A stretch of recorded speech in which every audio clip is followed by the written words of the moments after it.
Chandel the ecotourism Amadi homestay gi Matangda awareness Pangthpkkhre. Divisional Forest Officer Chandel na sinduna Lambung Public Community Hall da miyam gi oiba ecotourism Amadi homestay haiba hiramda nongmagi oiba awareness program ama Pangthpkkhre. Ngasi gi awareness program aduda Dr. N Munal Maitei DFO Chandel na atoiba mitunglen Lambung gi Chief Lunghi Nawana Thoramapu Amadi Lambung gi Hanagi Chief DY Alamna Guest of Honor oina sarukia ki. Ngasi gi thoramaduda Dr. N Munal Maitei DFO Chandel na haikibada Chandel district lairiba mahosagi fazaba asi singthabagi loiba nairoi adubu asuk fazakraba chingsang sing asi aikoina sizinaba haitabadagi arembada mangduna leire paleldagi Chandel faubagi manungda lairiba khul sing asi ecotourism gi spot semgatpada matik chaba khul ngaktani manung hanjinna lairiba khul singsu adumangai mahosagi fazaba ngaktani maramasina aikoina khul sing asida ecotourism gi spot sing semgatpada tourist kayagi pukning chingsinba soidana ngamgani adubu aikoina asuk fazakraba mahosagi saktam sing asi miyamda uthokpa ngamdabadagi ngasidi mangduna leire maramasina forest department na hauba oina lambung khulgi prayer mount leiriba rolam lon chingsang asibu ecotourism spot ama oina semgatnabagi damak tangai fadabadu khanjaraga ngasigi one day awareness program asi lambung khul asida pangthoksabani haiki mafam asina mapung fana semgatlaba matungda nongmadi soidana lamdam asigi miyamna pamnaba tourist spot ama oirakani haibagi wafamsu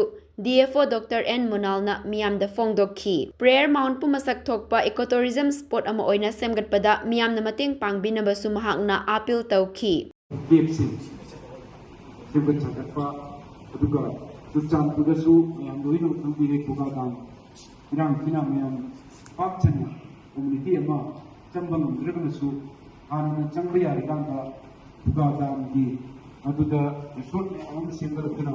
tourist may among the going to Kunaragani. Sumana, Matang singing the 16th year of President Chandel is why Chim the Bayam, they had to see a point of water to soon, they say.